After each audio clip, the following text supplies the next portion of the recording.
everybody. Before we get started, I would like to go over some housekeeping rules. So our goal today is to have an inclusive and respectful discussion.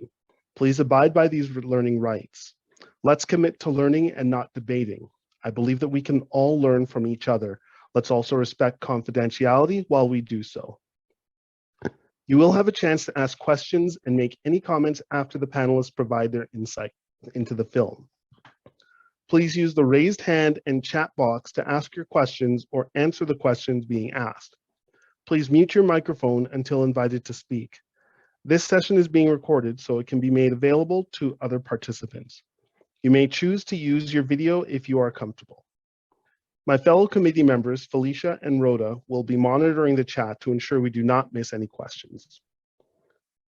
I would also like to acknowledge that SAIT is situated on the traditional territory of the people of Treaty 7 regions in southern Alberta, which includes the Blackfoot Confederacy, comprising of the Siksika, Piikani, and Kainai First Nations, the Tsuut'ina First Nation, and the Stoney Nakoda First Nations, as well as the Northwest Region 3.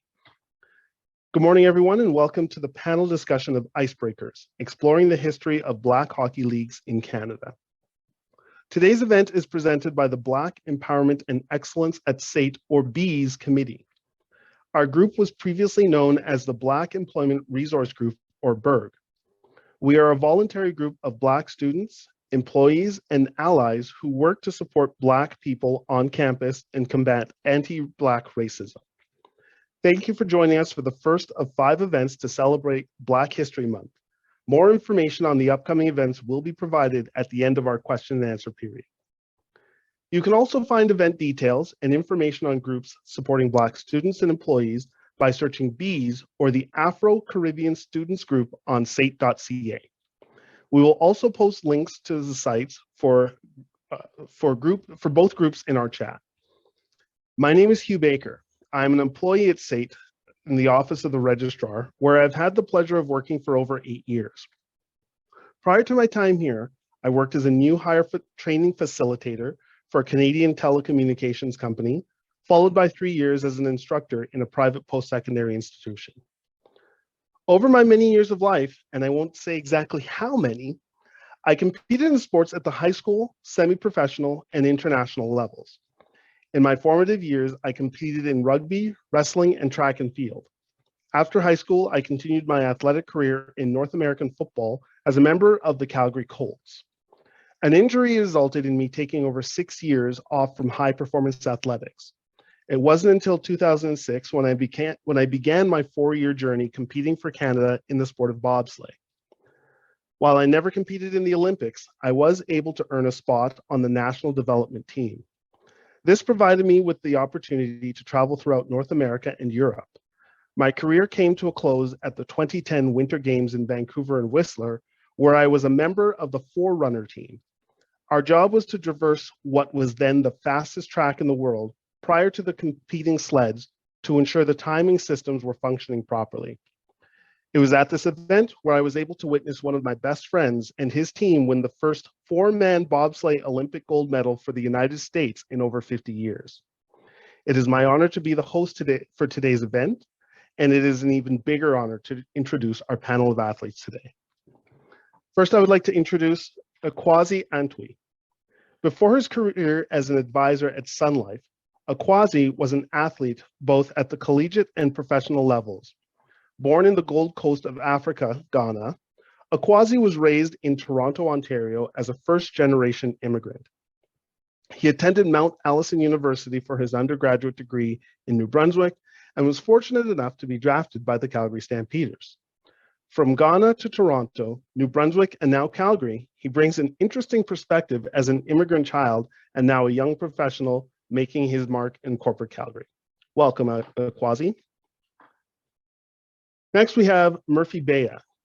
Murphy is a SAIT employee in the Office of the Trojan Recreation, where he has had the pleasure of working for over 5 years. Prior to that, he worked as a customer service representative, a basketball trainer, event coordinator, and a construction worker. Murphy was born in Congo and moved to Atlanta, Georgia at a young age and came to Canada during high school. Over the years, he played basketball at a high school, club, provincial, and professional level. He mainly focused on playing basketball due to the love and number of hours he put into it. He formerly played basketball with the SAIT Trojan basketball team and won 3 championships. As part of the Trojans basketball team, he received 2 first-team All-Star and All-Canadian awards. He now spends his time helping out the new players continue the Trojan winning culture and continues to chase his dream of playing professional basketball. Welcome, Murphy. And our third panelist, who is running a little bit late, is Mohammed Saeed Alwaye. Also known as Saeed, he is a first-year SAIT Business Administration student majoring in management. He has been playing basketball and racing since the age of 6, and now at 18, he still enjoys playing basketball. He also plays sports such as wheelchair basketball and wheelchair racing. In 2019, he was part of Team Alberta's track for the Western Canada Summer Games, where he won silver in 100 meters and bronze in the 200 and 400 meters. In the summer of 2022, Saeed was shortlisted to be part of the Western Canada team again, but unfortunately he didn't win. He didn't give up though. Now he's part of Team Alberta's wheelchair basketball team. In 2 weeks, Saeed and his team will participate in the Winter Games in PEI. We'll now watch the short film, and after this is done, we'll discuss a few questions with our panelists.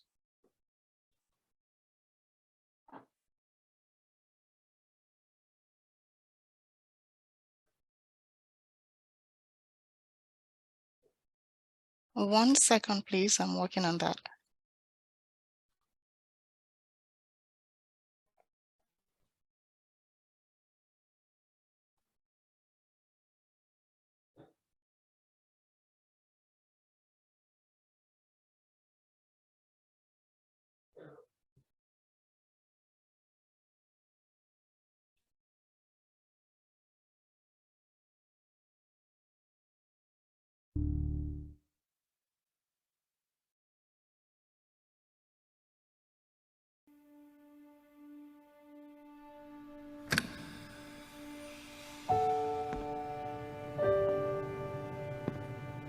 I love being on the ice.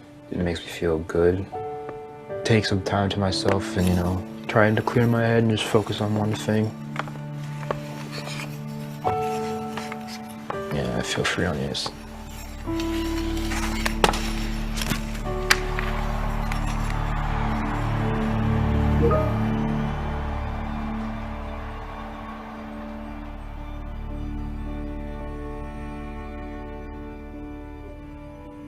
I just find I was born to play it. Probably a lot of kids may say that, but it's just, I think for me, I think it's true.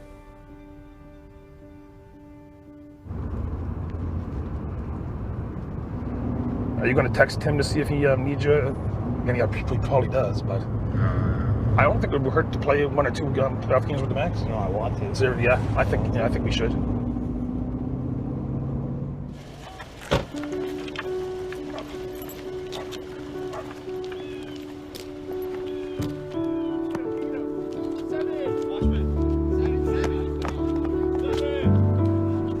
He was 4 years old in the backyard. He had a little hockey stick. I bought for him. He says, "Daddy, I want to play hockey." Sure enough, we put him on the ice. Down he went, bang. It took him probably about 25 minutes to get across the ice. They were calling him Bambi because his legs were all over the place. We took him down the next day, got him on the ice, and he's pushed these little things for beginners for about maybe 5 minutes. The next thing I know, he was skating around the rink. He was actually skating around the rink. I'm literally the only person I know that plays hockey that's an African Canadian, so it feels kind of good, but like also kind of lonely as well that I wish there was more African Canadians playing hockey. It also feels good at the same time that I'm an elite black hockey player and I can play at high levels.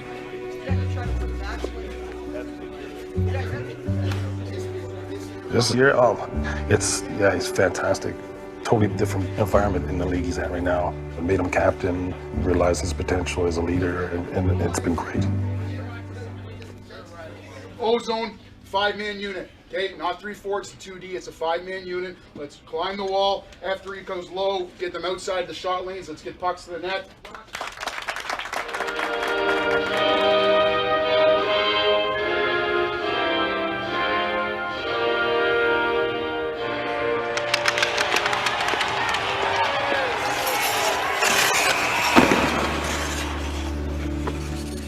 What made me fall in love was actually seeing a hockey game at Quarter Place one day, and my dad took me out and fell in love with it right away. Really, it was just like a magnet, just like that.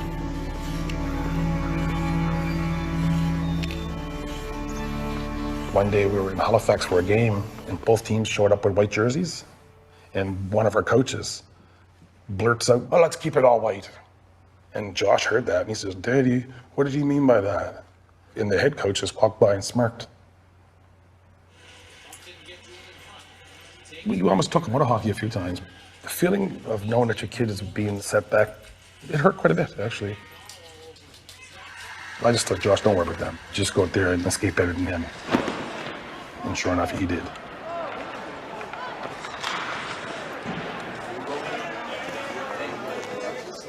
I was chosen to move up a league to Major AAA. That's the highest level for my age group. But the competition this year was a lot harder than last year.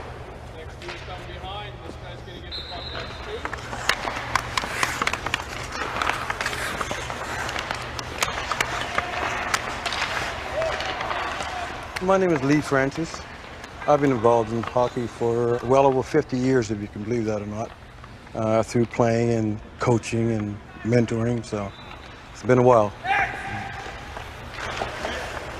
I'm interested in meeting Josh because he is somewhat of a success, and maybe even to mention, you know, both a little bit about the history of the game, and maybe why he's where he is today.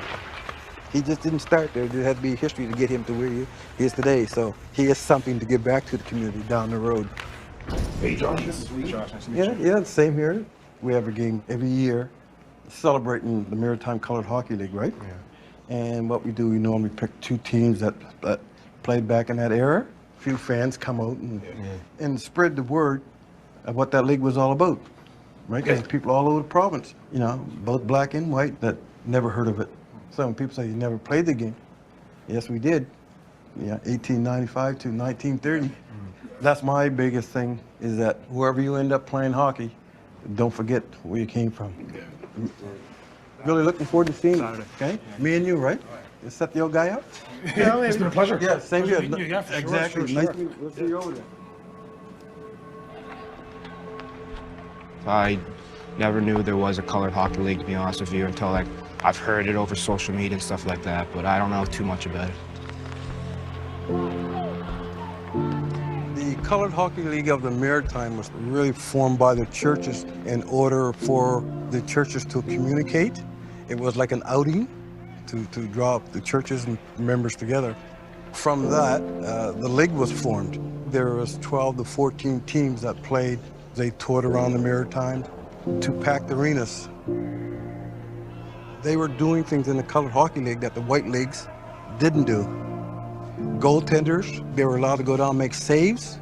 The slap shot was never invented in the National Hockey League. The slap shot was invented Colored Hockey League and eventually made its way up to the NHL. So the league was at a high level. It wasn't just, you know, let's go and have some fun, have a picnic. They took the game very serious. Got to the point where the white teams didn't want to play them. So what does that tell you? I grew up with 11 kids in my family, so we all played hockey. Like my grandfather, he had a farm and he had 3 ponds we had a choice to play hockey on. When we had no school, we would go out and play hockey. It was a big part of our family. Somehow we got involved in minor hockey. When we got involved into the game, we were all pretty good at it. We all made rep teams. Playing hockey and being called names by parents, not the kids on the ice. Having the tires on your school bus slashed so you can't get out of town or can't leave the parking lot. Oh yeah, we've seen a lot of that, a lot of that, right? My young fellow started playing hockey. I got him involved in hockey when he was around 3, 4, and he was an exceptional player. He was on a road trip up in New Brunswick. I was coaching a Bantam team. He was playing Pee Wee, and he went through some difficulty and he quit playing. I couldn't talk him to go back. Yeah, they call him the N-word.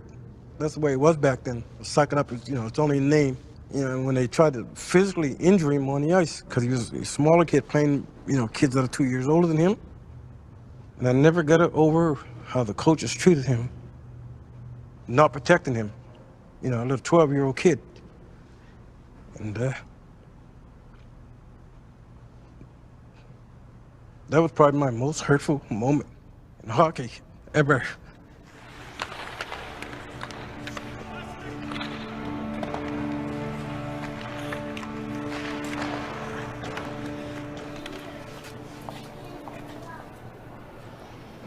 Check out the old baseball glove, huh? Oh, jeez. Look at that.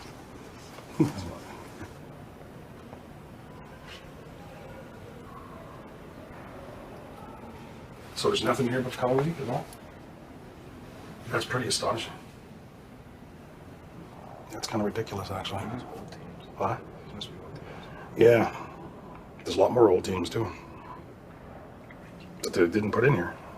Anyway, that's a slap in the face. I mean, Nova Scotia Sports Hall of Fame, and not one black hockey player in there. That's pretty disturbing, if you ask me. It is. It is. After what I know now, and know about the league and stuff like that, that's a disgrace. No, it's pretty obvious. I was wrong. There was one picture, but no wonder we missed it. Half of it's cut off.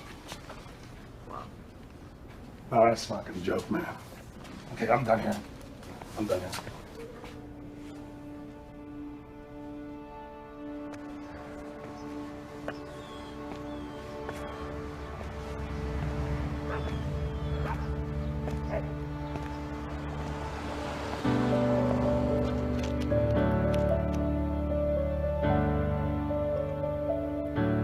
I found out that I had a great uncle who played in the original Colored Hockey League, and apparently he was an all-star, not just on the rink, but, around the community as well.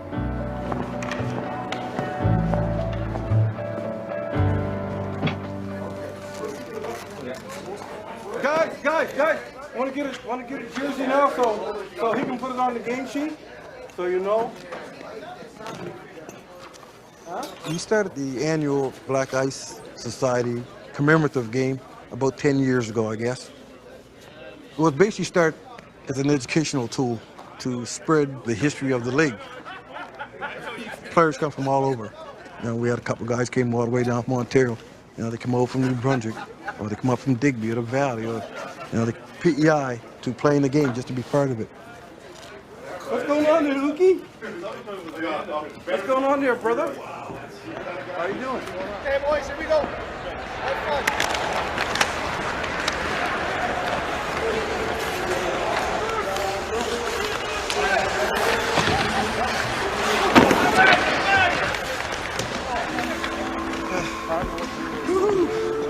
The veteran and the rookie. Come on, man, you're not up there by yourself.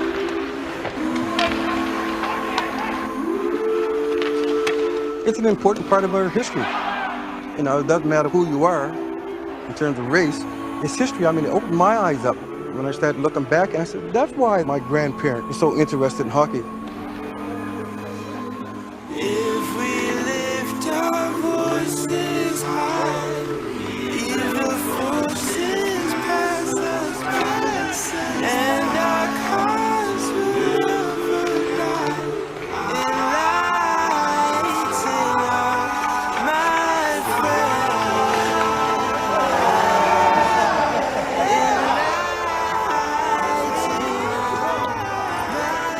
Not just the player that you're dealing with, you're also dealing with the parent. So if you can mentor a young player, that takes a little bit of the pressure off the parent. All the time I thought that the white man was the one that started hockey, but that's not true. It's not true. And that made me feel really happy.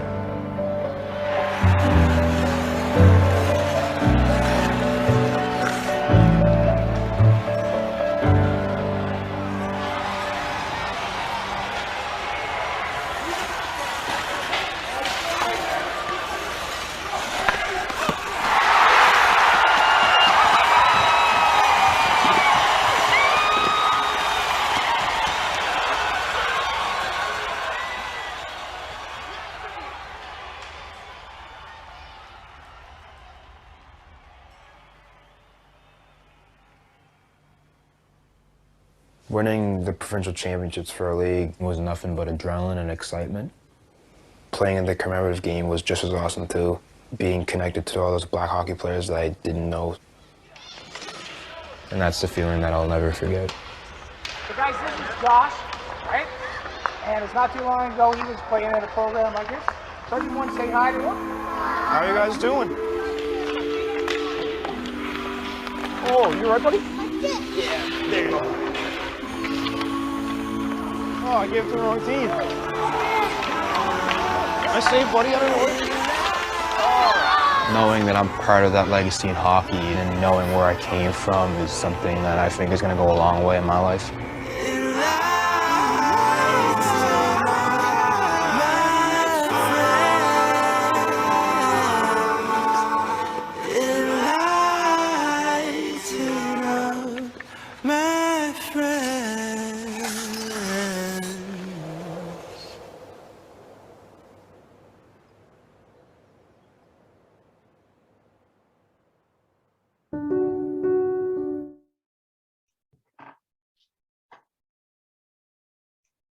So after viewing the film, we'd like to open it up to the panelists, and we're going to ask them some questions.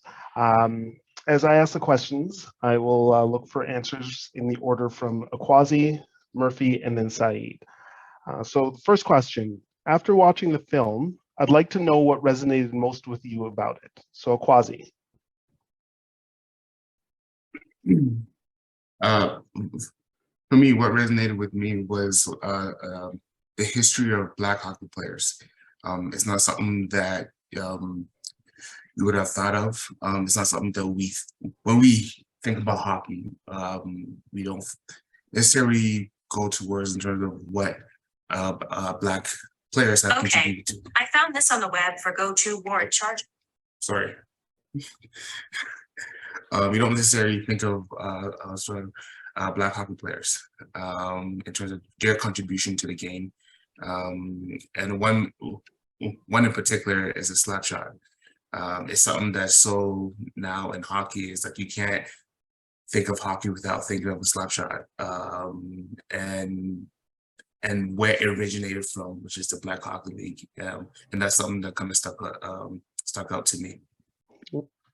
Thank you for that. Murphy, how about you?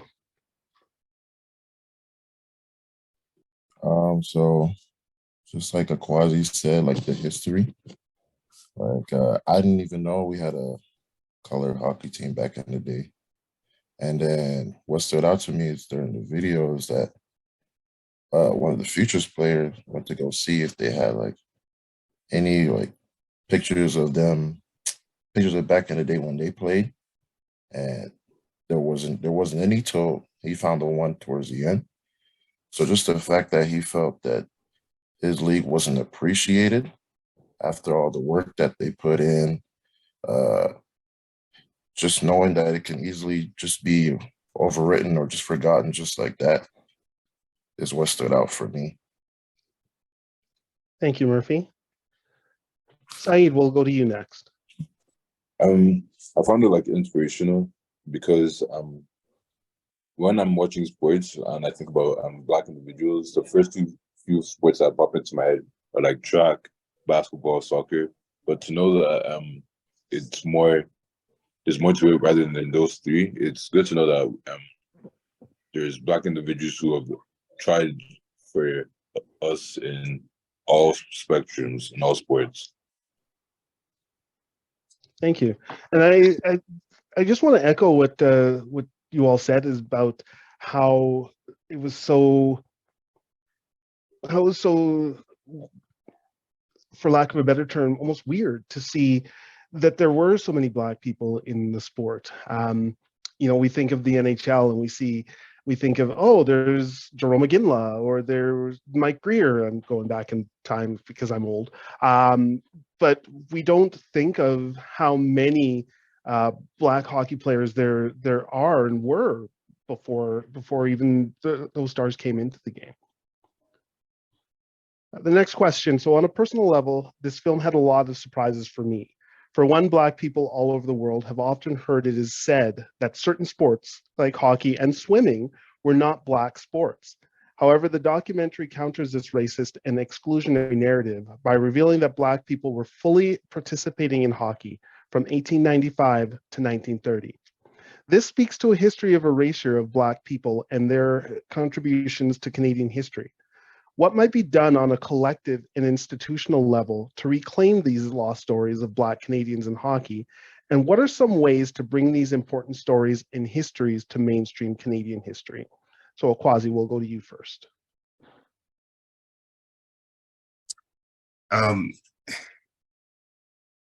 One could is the way we talk about the sports, the way we the media sort of talks about certain players, and the tone and the narrative that we use. One could be sort of when that gentleman went to the Nova Scotia Hall of Fame and only saw that one picture, sort of in the corner. The way we change that is sort of having that the contributions that Black hockey players have made, and embedded in the language that we use in the sports. Embedded in the opportunities that the sports gives. Yeah, so that's the one way we could change it, is embed the contributions and the opportunities that Black hockey players have in the language that we use when surrounded in hockey and sports in general. Thank you. Murphy? Yeah, I feel in ways that we can change this by social media. It's a lot easier to do it now than how it was back then. You can just quickly go on post and say whatever you gotta say, and also because like being a Black person, like you have to be around like friends growing up who are also playing in that sports for you to have any type of interest. And it's kind of hard. It's very hard nowadays because like the interest of like all the Black men is like football, basketball. So it's kind of tough to find that crowd that really is interested in playing hockey. And another thing is like some people aren't wasn't raised in like a wasn't raised in the household where, like let's say, they were struggling and have the money. And I always heard that getting equipment for like hockey is like very expensive. So that's probably another thing, maybe like dim down the prices and ways that Black men can actually afford equipment to where they can play the sport. Thank you. Saeed, how about you? And I feel like just having an insight and trying new things, because I feel like with most individuals, you would like want to follow along with what your friends do and not try something new. I'm not saying that you shouldn't do what your friends do, but I feel like you should also have like your own way of trying new things. So rather than just doing the common ones, soccer, football, basketball, you can just like open up the table to more sports and just incorporate new things. Thank you for that. For me, that question is very interesting for the simple fact that we, just as you said, we don't see a lot of our, maybe not a lot of our friends, or maybe it's not accessible to us. I actually stopped watching hockey back in 2010, and it wasn't because there weren't people who looked like me. It was because when I was at the 2010 games, everybody was talking about hockey, when there were all these other sports that were happening where Canada was winning all these medals and things like that. After probably about a couple years after that, I think that I was trying to open myself back up to hockey, but at that time, I didn't get back into it because I didn't see the representation like me. So if we were able to see more information about the colored hockey leagues, try these things, such as Saeed said, like Murphy said, see our friends playing these sports and have it accessible to us. I agree 100% with what all of you just said about that question, because if we want more representation, we have to do that work to be able to get that more representation, but also make it something that is accessible, and then also push our children to try new things. Okay, next question. In the documentary, we see the exceedingly shocking racism that young Black kids endured playing hockey in those early years. What do you see as the biggest challenges that continue to plague Black athletes and players in Canada today? Akwasi.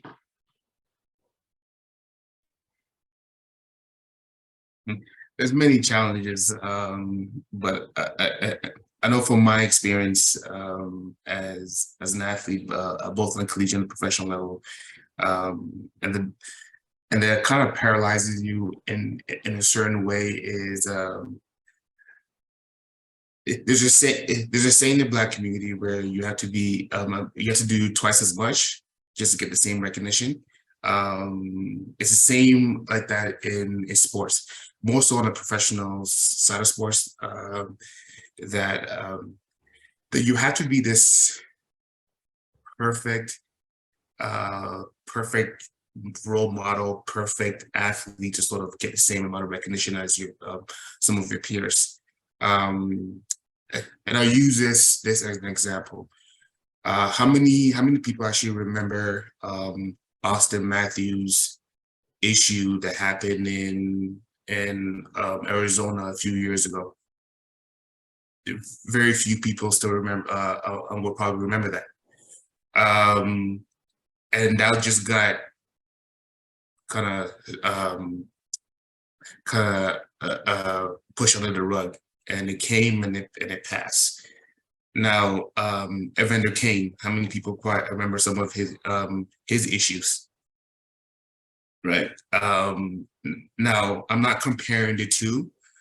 What I am sort of trying to get across is that on a certain aspect, one person is able to sort of make mistakes and get past it. Whereas on the other aspect, same person can make a mistake and is carried with them. And it gets to a point where it kind of paralyzes because you have to be perfect. Everything you do is scrutinized. And this is not just with hockey, it's just around sports in general. Even in football, how many people actually know Tom Brady's history? Very few people. We talk about his accolades, but if we talk about other sort of Black athletes, the first thing that comes to mind is trying to dig at some of the issues that they have. And nobody's perfect, but we're held at a certain standard to be perfect. And I think that's the biggest challenge, simply because you're always sort of on eggshell.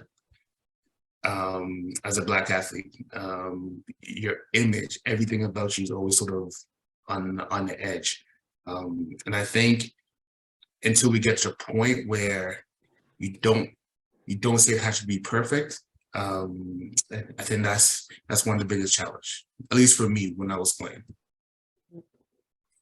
Thank you for that. Murphy.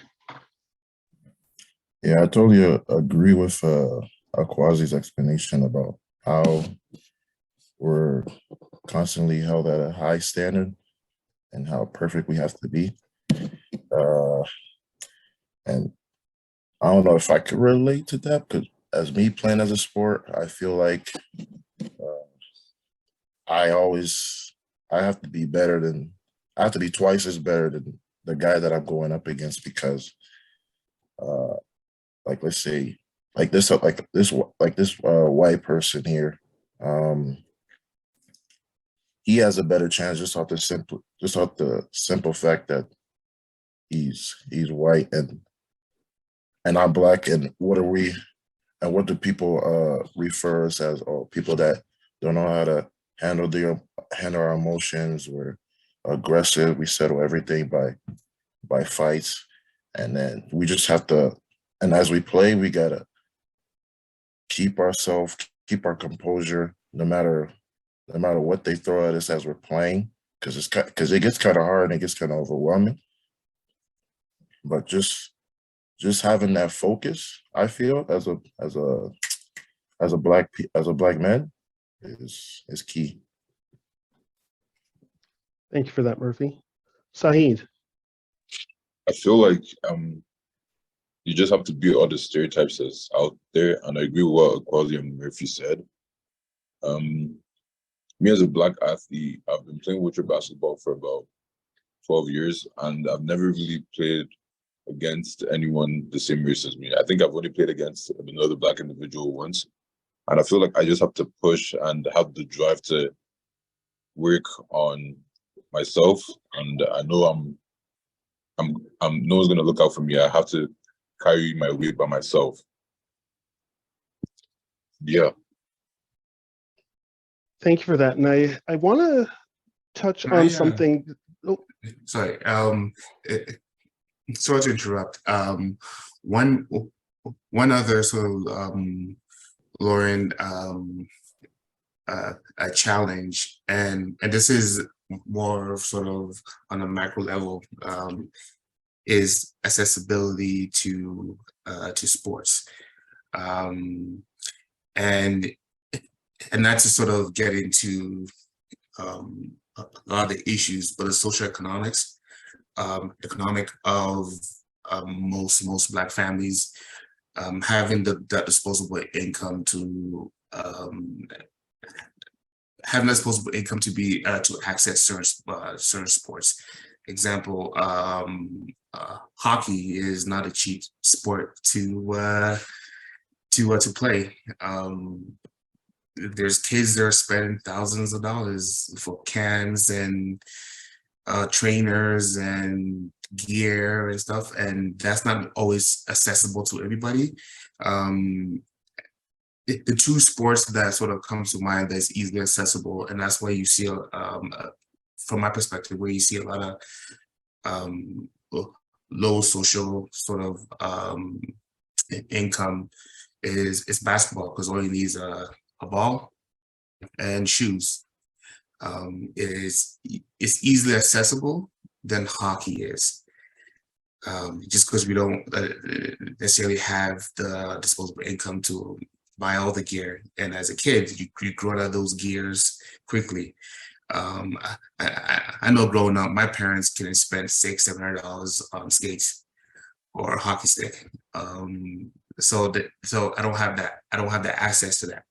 Whereas if I go to my school, there's a basketball net. All I need is just a basketball, right? So I think that's one thing that also has to be sort of addressed is the accessibility to the sports of hockey, along with other sports as well. And I agree with that immensely, Kwasi. The accessibility question, and Murphy even brought it up previously, where where hockey is not an accessible sport. We look at what is the most popular sport in the world is soccer, or football is the majority of the world's call it. It's only us in North America who call it soccer. But you see kids on the streets playing the game all over the world because all you need is a ball. It doesn't matter if it's a soccer ball or if you make the ball out of something else. Anybody can play it. And look, basketball. There's basketball nets. When I'm driving my kids to school, I probably see 4 or 5 different places that have basketball nets. So then all you need is a ball to play. Whereas, as you said, hockey, not accessible because it's so expensive. And I think that is something that that touches on the fact that a lot of people, and it's not just Black people, it is a lot of Black people, but anybody who comes to this country from another country, they may not have a lot of resources. So when you first come and you're trying to, get to learn more about the country and the culture, it's difficult for children who come from another country to play these sports. I also wanted to touch on something else that you had mentioned about having to be perfect in your sport. Last year during Black History Month, we had the pleasure of speaking with Her Honor, Dr. Mayanne Francis. She was the first Black Governor General of Nova Scotia. And one of the things that sticks out to me about what she said is she felt that she had to be perfect at the job because she was the first Black person to do it. She did not want to be the last. And I think that that's something that resonates with just about all Black people. You know, we have to be perfect. We have to, everything we do, we have to be the top, the tip top, because if we're not just working for ourselves, but we're working for all the Black people that are coming after us. When you mentioned Tom Brady being a quarterback, everybody knows Tom Brady. Everybody knows Peyton Manning. How many people know Warren Moon, who was a Black quarterback? And when he first came into the league in the NFL, when they were going to draft him, they asked him, would you play running back or would you play wide receiver? And that was something that happened with a lot of Black quarterbacks, is they wanted them to play the positions that many people thought were traditionally the Black positions: running back, wide receiver, defensive back. It was only until recently that we started celebrating the Black quarterbacks. This Sunday in the Super Bowl, it's going to be the first Super Bowl where both teams have Black quarterbacks. Back in 2006, the Super Bowl between the Indianapolis Colts and the Chicago Bears, it was the first time that two Black coaches were coaching against each other in the Super Bowl. I hope that one day, as much as we want to celebrate this, it's not something that we are celebrating as the first situation. I would love to see this as we're celebrating it because that's Black culture. That we've made it, and that it is something that is happening all the time, but not so much that it's the first. And I hope that one day we can get to that point where we can be human, and we can be honest and open, and we can be vulnerable in these situations. Because only then do I believe that we'll actually be able to do the true best job that we're doing. Because if we're always trying to be perfect, there's always going to be those opportunities when people will be looking for us to mess up and use that as a reason, as, you know, this is why we can't have Black people in these positions. So I hope that one day we'll get to that point where we as Black people don't have to feel we have to be perfect in those situations.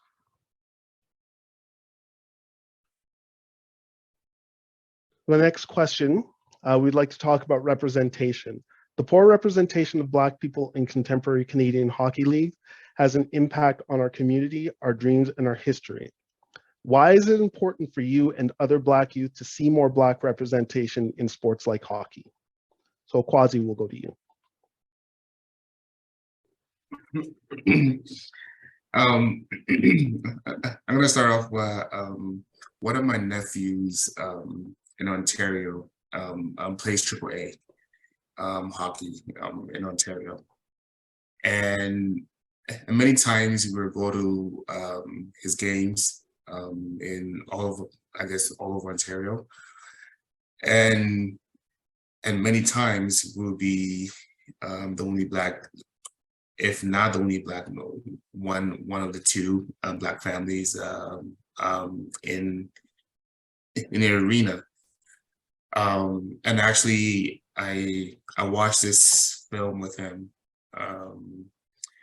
and he had no idea that there was a Black league. He had no idea about the slap shot. There's a lot of things about hockey that he didn't know much about, and this is his sport. He's been playing ever since he was young.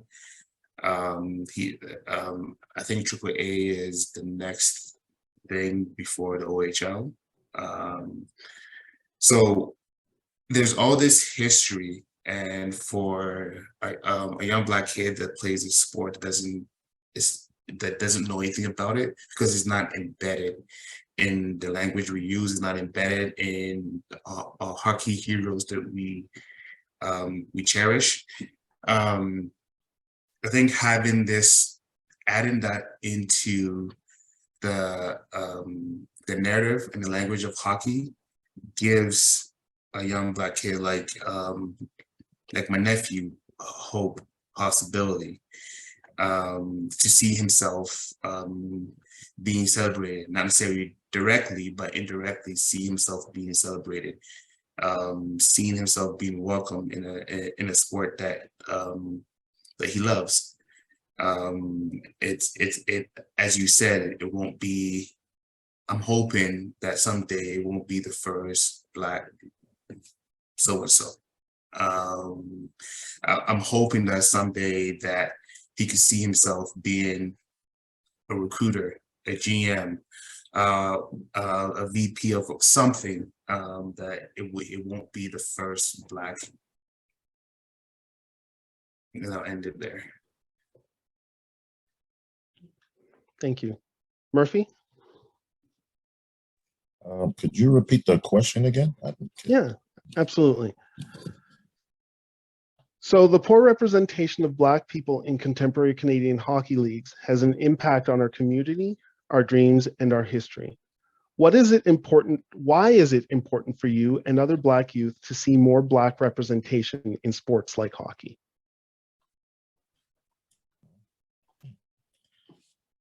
It's important because it makes us realize that there are other Black people, there are Black people in the world that are trying to make things happen or trying to make it so that we're not always like, oh, I didn't know there was a Black guy playing volleyball. I didn't know there was a Black guy playing hockey. Instead, oh, I know. Oh, I'm going on TV watching this guy because I've heard about him so much, and just having that be an importance for us it's a big key. Thank you. Yeah, I'm good. Saeed. I feel like it's important to have Black representatives because I feel like with most sports, you look at track, soccer, basketball, we all look up to Usain Bolt, Michael Jordan, and Dick Pelé, rest in peace, Pelé. I feel like it's just important to give the next generation mentors and such to look up to, who look the same as them, who I feel like would have faced the same things they've faced, if that makes sense. Yeah, that's what I have to say. Thank you. And I think that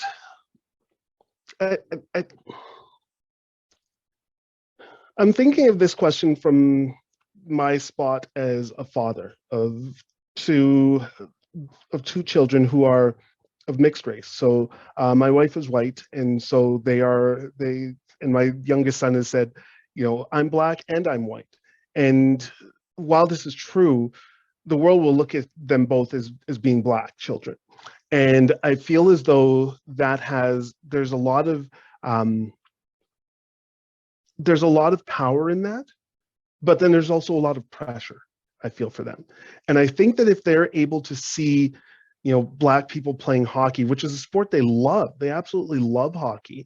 As much as I try and get them to watch bobsleigh or football, it's not happening. But as soon as hockey's on, they're quick to watch it. So I think that it's important for them to see that there are people that look like them that are playing the game, so that they can feel that it's okay for them to watch it. And I think that while I was growing up, there was no Black hockey players that I really saw when I was their age, with the exception of Grant Fuhr, who was playing goalie. It's sad that is a reality because of these colored hockey leagues, the colored hockey league in in Nova Scotia and in the Maritimes. It's sad that it's taken this long for, you know, hockey players, black hockey players, to make it into the NHL. There I go talking about football again. Make it into the NHL and make it into leagues where young children can see that. And then for them to see that it's not just, they won't just be the first, but they can continue that long line of hockey players who look like them. It's funny that Akwasi, you mentioned, you know, whether it's black GMs or black coaches or things like that. I feel as though that may be where we need to get to in order for there to be more black players in the league. In the National Football League, there's a lot of talk where they say, well, there's so many black players, but coaches, GMs, they're not black. So I feel as though if there are more black individuals who are in positions of leadership, whether it's GMs, whether it's coaches, that may also allow there to be more black hockey players in the leagues, because they're the ones who are going to be drafting them. They're the ones who are going to be looking to sign more players that look like them. I was quite surprised that the GM for the San Jose Sharks is Mike Greer, who is a black hockey player in the NHL as well. So I think that while it is important to see those black faces on the ice, it's refreshing to see that there are now starting to be more black people in front office positions and behind the bench, because that is not only something that will help to bring more black people into the sport, but also that they can see, okay, once I'm done hockey, there's also opportunities for me within the league after that as well. Something I want to add to that is that a lot of times when we mention sort of seeing black coaches or black GMs, or there's a segment of the population that automatically thinks that you're just giving these people opportunity because of their color, and for me, this is a little deeper than just giving them an opportunity. For me, it's more so looking at the process of providing these opportunities. Do black athletes or black coaches have those same opportunities? So it's really looking at the hiring process and really examining that, as opposed to, because every time we talk about this, people always go to affirmative action. It's like, oh, you're just giving to them because they're black. No, it's like, no, it's looking at the process of providing those opportunity. So then the black athletes have the same opportunity as the white athletes and coaches. I love that you brought that up, Akwasi, because it's if there's one thing that I absolutely can't stand, it's the term affirmative action. Because so often you see, whether it's in sports or in business or anything like that, you hear people say, oh, that black person got it because of affirmative action. To me, it's more that black person got the position because they were the best person for the job. The only reason that there are hiring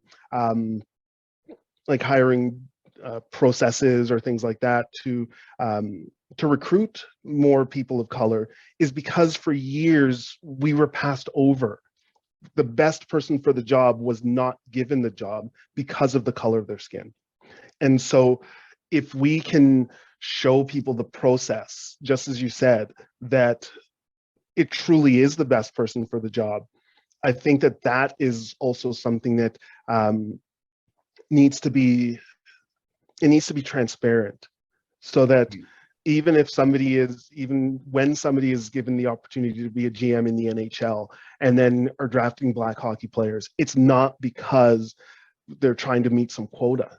It's because for years these people have been passed over, and we are now finally recognizing that this is the best person for these positions.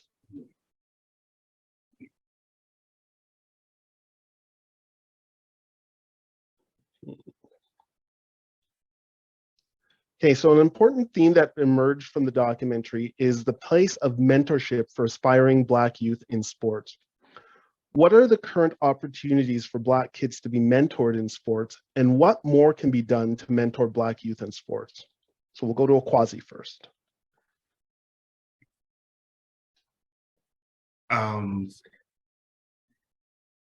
Mentorship is sort of in general is something that more so in recent years that I've been that's been on my mind.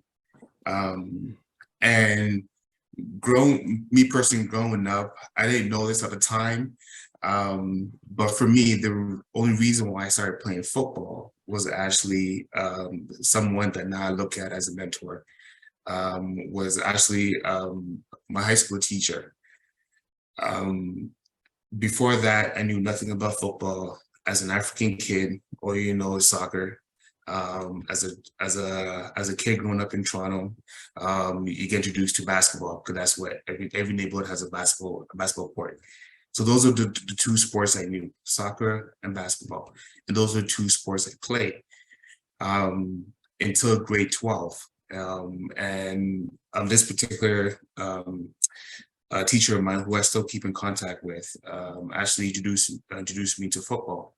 And just through conversation and sort of a little bit of convincing, I gave it a try.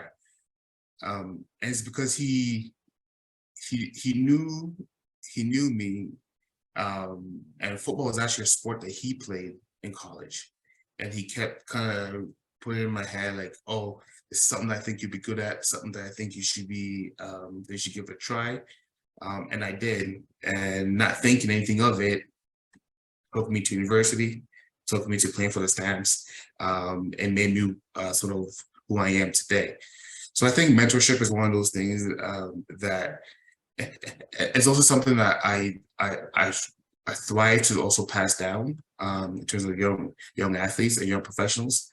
So mentorship plays a very key role in terms of getting ideas and bouncing ideas off of someone who's been through it, who understands it. Throughout my recruiting process, I knew nothing about recruiting. He talked me through it. And so it's something that I truly believe in, and it's something that I think every young athlete needs. And yeah, that's.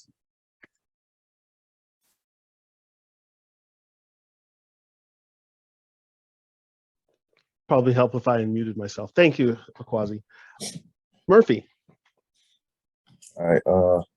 So I think it's I guess from the household, like it all depends on if your dad or mom plays sports, or just finding the right coach that can mentor you growing up. But it's probably be a lot easier if it's like your parents, because then your parents is like, oh, this is what my parents did when they were playing back then. So it's a bit easier for the parents to mentor you. But for me, it was more on like, because I played basketball, and like I knew how to, for me growing up, it's like I played basketball, but I didn't know how to play, and I needed that person to show me how to play it. And I just didn't have the tools, I didn't have the right, I didn't know what to go on about it. And then one of my club coaches accepted me to his club team and was just teaching us all the basics from start to finish. And I always ask him, like, there'll be one practice where he just literally made us do layups all practice. And then I asked him, why are we doing this all practice? I'm already good at it. And he said, if you're good, then you should be like, if you think you're already good, then you should be in the league by now. But he was just trying to show me in a way where it's like, if you think you already made it, then you didn't make it. So you always have to like think 2 steps ahead in a way, where you have to work twice as hard. If that made any sense. It makes perfect sense. And I completely understand what you're saying about the parents, and whereas my kids are coming up playing sports, my parents didn't play sports. My parents didn't even really want me to play sports. So for my kids, I think it's absolutely important that I'm able to show them some of the things that I've done, the places that I've gone, because then that helps to improve their desire to want to play sports as well. So thank you for that, Murphy. No worries. Saeed. I agree with what Murphy said a lot, because I feel like it resonates with me. My dad, he grew up in Nigeria. He played soccer in Nigeria with his friends and his brothers. So like just having someone besides your coach tell you to, like, instead of me being in my room on my phone, that I should be outside, I should be doing drills, it like helps my drive and keeps me focused. Like I go to practice twice a week for 2 hours. I know once I'm there, I'm doing what the coaches are. What I'm being asked to do, and then once I'm at home, I'm just like laid back and chill. But it's good to have someone there to push you where you're not ready to push yourself and stuff. So I feel like it's always good to have that support and mentality that someone beside your coach and teammates is looking out for you.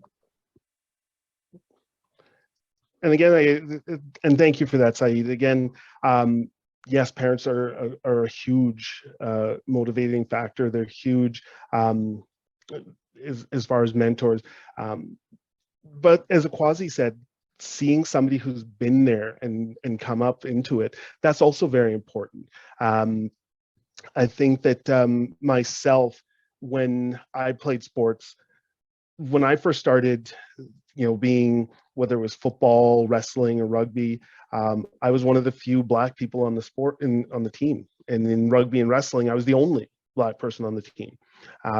So to see somebody else who came up in those sports as well, who looked like me, who was able to say, listen, you can't just rest on your talents. You've got to work harder than anybody else out there, because you're going to have to stand out, because even though everybody else is maybe getting away with doing things, you're not going to be able to do that. So I think that having parents is important, but also having those mentors of people who came up before us is also important. Okay, let's return briefly to deliberate attempts to erase Black people's participation in sports. In the documentary, Josh reveals he had not heard of the Colored Hockey League and had only recently become aware of his uncle, who was an all-star player back in the day.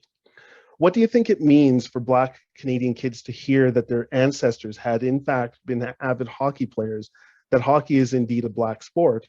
And why is the truth-telling of our history important for Black kids and youth aspiring to play hockey? Akwazi, we'll start with you.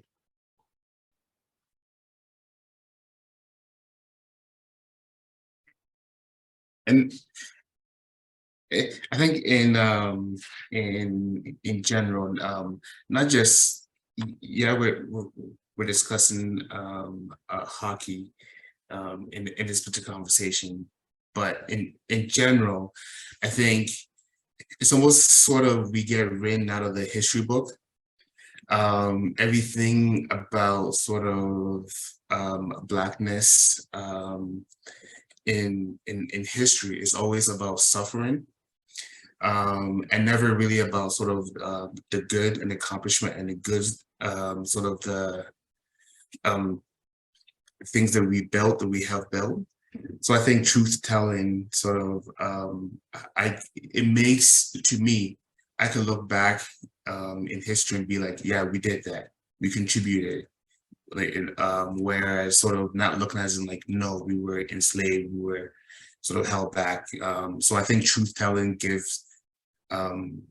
provides, for lack of a better word, confidence and builds sort of self-esteem for Black people going forward. because it's not always bad. There are some goods that we've done, and that has been left out of history. And I think telling that truth brings that good back into history and move forward.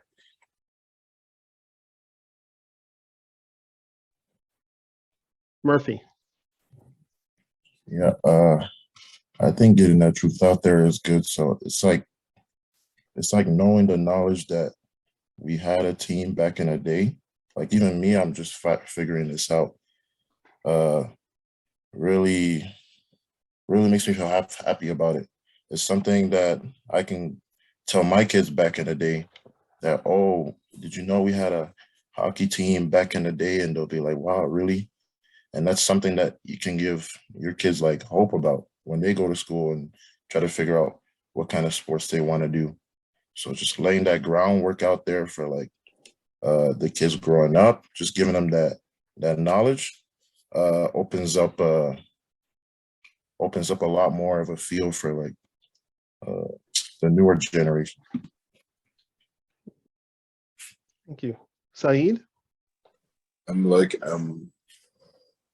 I agree with what was just said. I feel like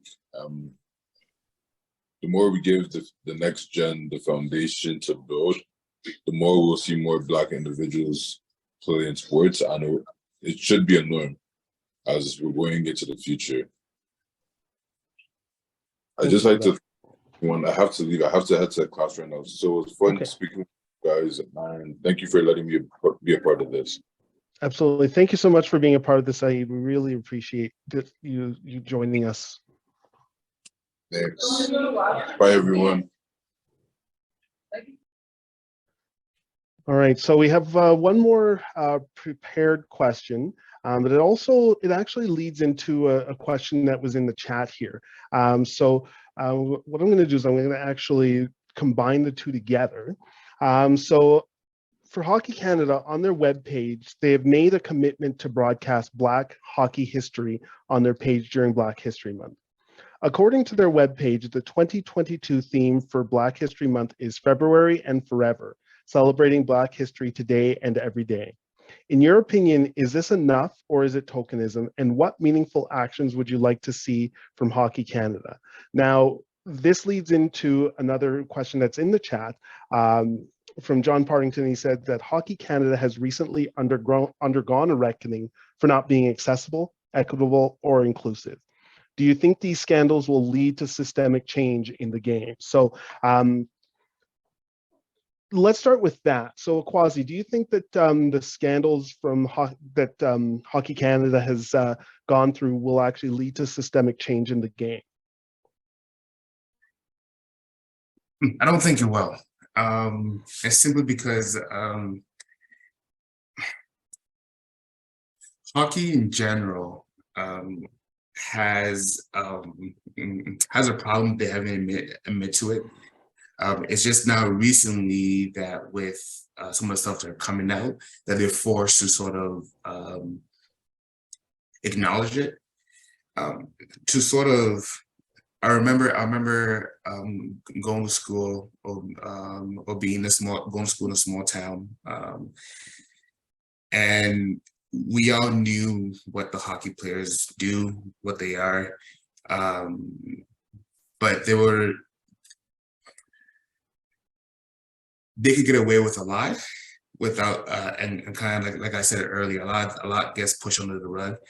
And I think until Hockey Canada could sort of go back and fix some of the wrong, I don't think there will be any changes going forward.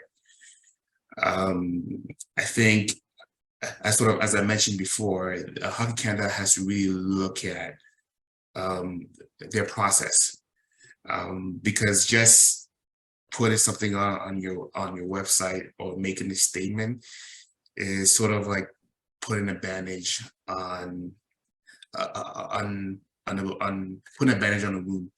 It doesn't necessarily fix anything. It just kind of stops the bleeding for now, right? So me personally, I think Hockey Canada has to go back and fix some of that wrong until, and that's when they can look forward on sort of making changes.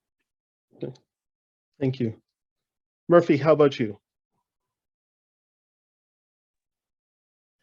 What was the question again? It's about Yeah, how. so essentially, Hockey Canada is putting up a bunch of stuff to try and celebrate Black History Month.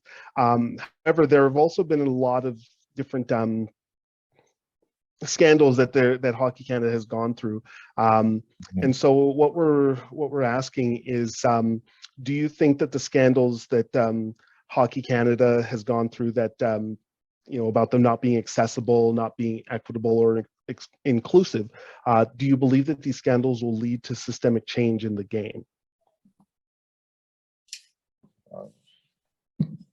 I don't think it would lead to any changes right away, but it'll be a process to it. As like Akwazi said, it's like putting a band-aid on a bleeding cut, right? So you can't just solve everything over a simple sentence. Solve something that's been happening for ages off of just what you post on the internet. So I think not right away, but like I said, they have to do something. They have to go back and plan and do something that will want to, like, I want to say, make us want to believe what you're actually trying to tell us before, because it's like going up to a stranger and saying that you like them or something, that you like them, but like, how is a stranger supposed to like you if you haven't expressed your friendship, if you haven't asked him his name, or he doesn't know anything about you? It's kind of like, I'm just using that as an example, but that's just the way I go about it. Thank you for both for sharing that. We Can I are just going. add one more thing? Sorry. Yeah, for sure, Kwasi, absolutely. One of the things as well too is Hockey Canada has to look at is leadership. Is who's at the top, and what demographic is at top, and how to me, something that I've more so now so than ever is looking at how diverse is your leadership, because I guess trigger down into sort of everything else, right? So if your leadership is sort of the old boys club, then the status quo is going to be that old culture of hockey. I think in order for Hockey Canada to sort of change or start thinking about changing, that there has to be a turnover in terms of the leadership, and a diverse turnover, not just older white males, but having some ethnic people in there, having some female in there. A more diverse leadership gives a more rounded perspective on the process that could sort of ignite change in the future. That's just my thoughts. Thank you for that. So right now we want to open it up to the people in the group, the audience. So if you do have any questions, this is a great time for you to either post them in the chat or use the hands up feature on Zoom to let us know, and we'd be happy to answer those questions for you. But while we're waiting, I do want to get into a bit of a discussion just based on some of the things that we were talking about just now. What's it going to take to actually facilitate change? One of the things that I see needing to happen is change. As much as you have the change of the leadership, we also need to see that change at the grassroots levels. The people who are putting their kids into hockey. There needs to be that change from the parents who are going to these games. A couple of years ago, something that speaks to this, a very, very, very famous hockey coach by the name of Don Cherry went on Coach's Corner and made some comments about what he says he was trying to do was talk about how people aren't supporting the veterans, but the way that he said it, it came across as though he was not happy with people coming to Canada. And the quote that he used, and I'm going to paraphrase, is, "You people, you come here, you love our country. The least you can do is spend $2 for a poppy." It caused a lot of issues with people of color. And when it happened, somebody who at the time I considered a friend went on Facebook and was defending him. And I simply posted onto their channel saying, "Imagine how this would feel if you were a person of color." And this person and all the people who follow her, they raked me over the coals, basically saying it has nothing to do with people of color. You know, it's just because he used the term "you people" and he uses that for everything. I think that until we can actually get to the point where the parents who are putting their kids into hockey are changed, where they are the ones who are, you know, standing up if anything happens and said, "That's not right." They have to teach your kids, and only then will that actually start to, will we actually start to see that change. It's not something that's going to happen right away, but it is something that will happen as, you know, our kids are getting into sports and seeing all of this stuff. I guess it's just one of those things where we can see the direction from leadership, but until we actually see the change in the people who are being led, that's where we will see that change.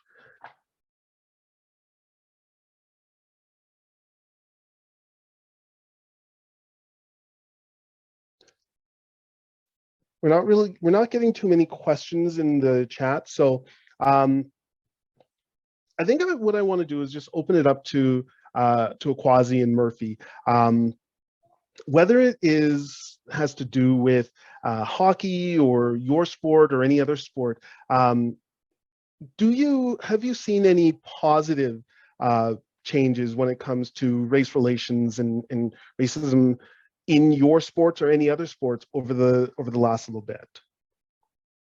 So Akwazi, we'll start with you. In my particular sport, I have, and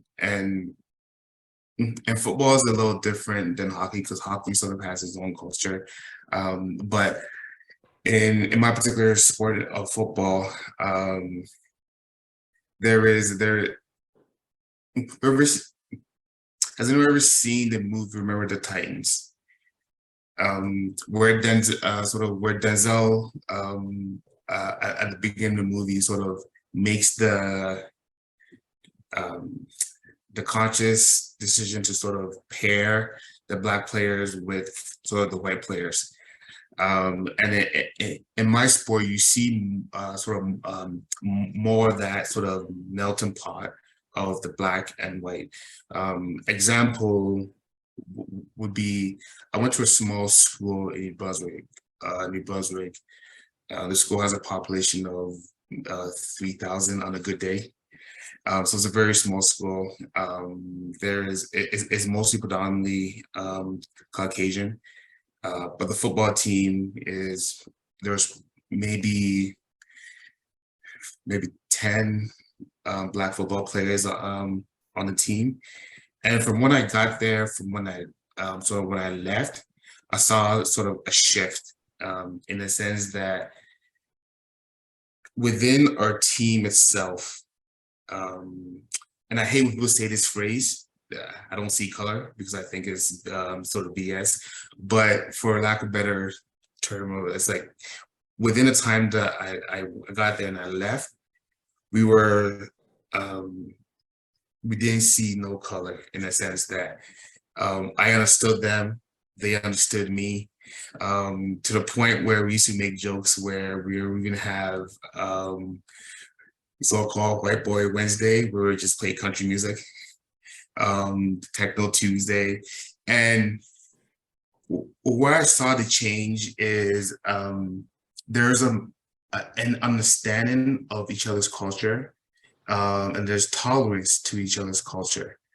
Some of my good friends today are some people I met there. Some maybe even travel to Africa with me. And there was, how do I say this? There's a change in that sense that the multiculturalism and diversity of that group and in football has, now it's not for every team because there is still some issues, but there has been a great change there from the past, where at the end of the season you go to your sort of city, I go to my city, whereas now it's like we're traveling each other to see each other. Right. So there has been changes that I've seen in my sport per se. Thank you for that. Murphy? And for my sport, I said there would be some big changes, like basketball is what I play. And I've been through a lot of tournaments, I've been through a lot of games, and from what I've heard from back then, when I played at SAIT, my coach would always tell me like, oh, make sure you don't talk to the fans when you travel to Medicine Hat or Red Deer, because it can be kind of racist out there.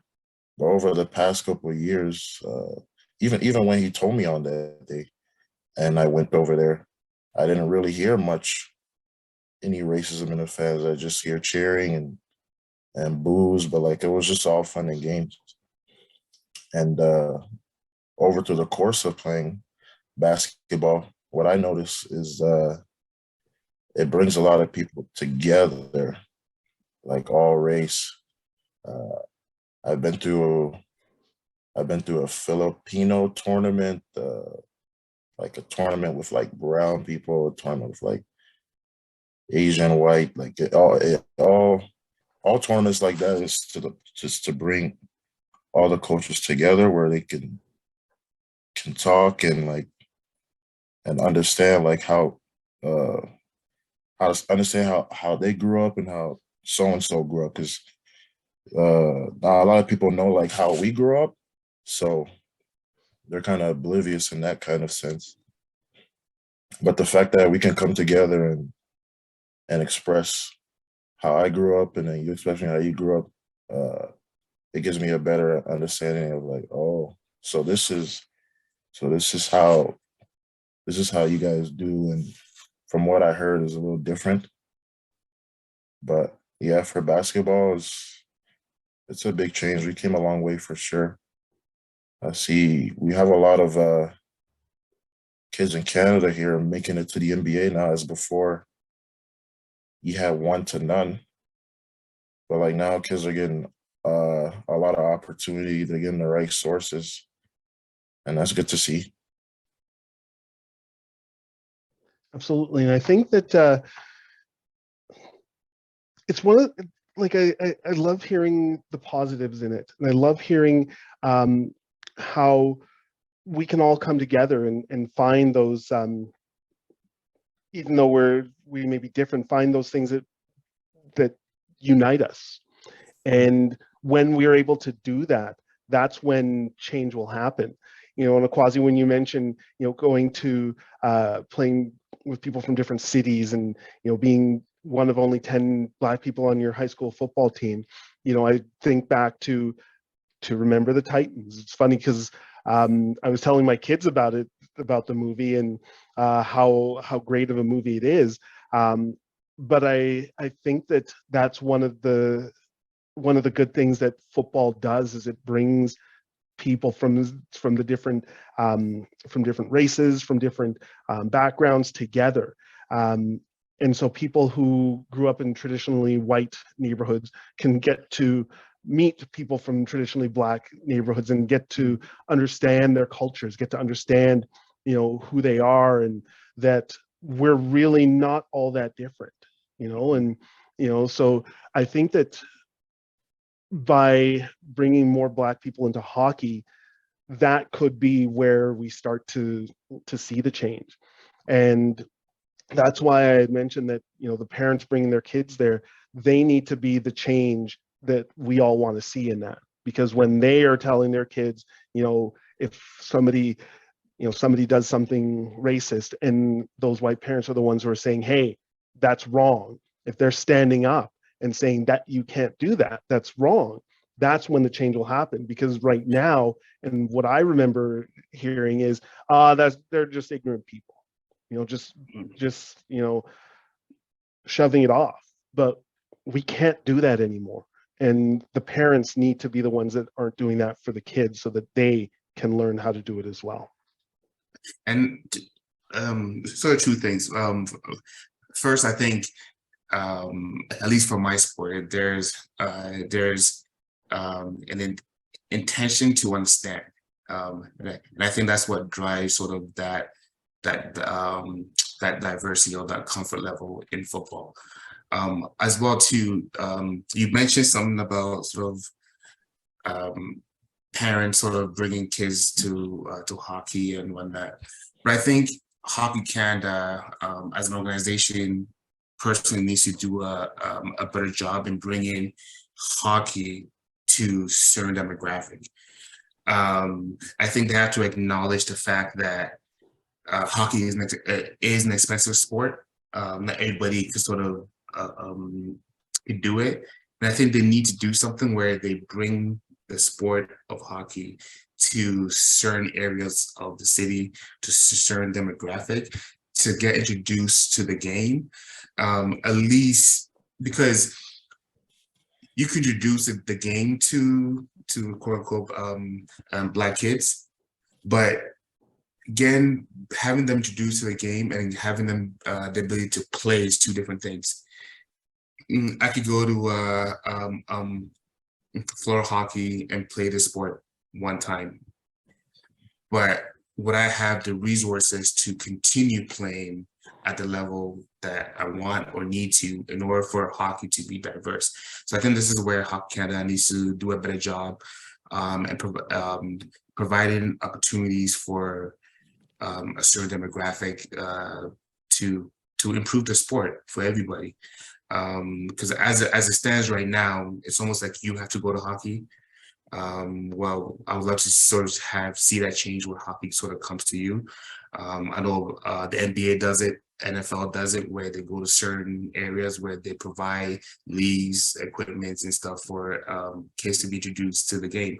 And in doing so, this is why football and NBA is such a global sport, whereas hockey has predominantly stayed North American and European sport. Thank you for that. And we are at time now. So I think that is a great place for us to leave off, is that rather than us coming to hockey, hockey has to come to us. So thank you, everyone. But before we do end today's session, we would like to share some information with the upcoming events. So on February 16th, from 11:30 a.m. to 1 p.m., we'll be having a conversation with distinguished immigrants, presented by the Black Empowerment and Excellence at SAIT Committee in honor of Black History Month. Join us for an enriching panel discussion featuring Dr. Caesar Apetnik, Developmental Studies Professor, University of Calgary, Chi Elia Ndule, Corporate Commercial Lawyer, Blake Castles and Graydon LLP, co-founder and president, Calgary Black Chambers, and Sean Porter, Anti-Racism Committee Chair of the Calgary Police Service. Our distinguished speakers will share their lived experiences as Black immigrants in Canada through stories of overcoming barriers, achieving success. The panel discussion will include a question period with the audience, so make sure to bring your questions. That will be a live event. It will be happening in McDonald Hall, located in Heritage Hall on SAIT's main campus.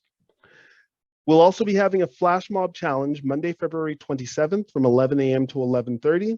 So join the Afro-Caribbean Students Club for an exciting, fun-packed activity featuring dance challenge, music, games, and popcorn. There will also be a paint and chill, which will be right after the flash mob on Monday, February 27th from 11:30 a.m. to 1 p.m. So join the Afro-Caribbean Students Club for a painting activity with a local artist. Registration is required for these events. And finally, on February 28th, we will be having inclusion talks where we will be discussing the book Black Like Who. So join the SAIT community and 3 panelists virtually for an enlightening conversation about the book Black Like Who by Ronaldo Walcott. You can access the free ebook using your MySAIT credentials. Black Who assesses the role of Black Canadians in defining our country by looking at Black Canadian culture of hip hop, film, literature, social unrest, sports, music, and electronic media. So registration is required for this. You can also find more information on SAIT.ca by searching Bees or the Afro-Caribbean Students Club. My name is Hugh Baker, and thank you for everybody who joined us today.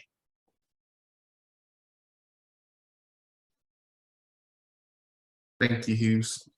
You're welcome. Thank you. Thanks for having us. Thank you, Akwazi. Thank you, Murphy. Have a good day, everyone. Have a All good right. day. Thank you. Thank you, Hugh. Thank you, Akwazi. Thank you, Murphy.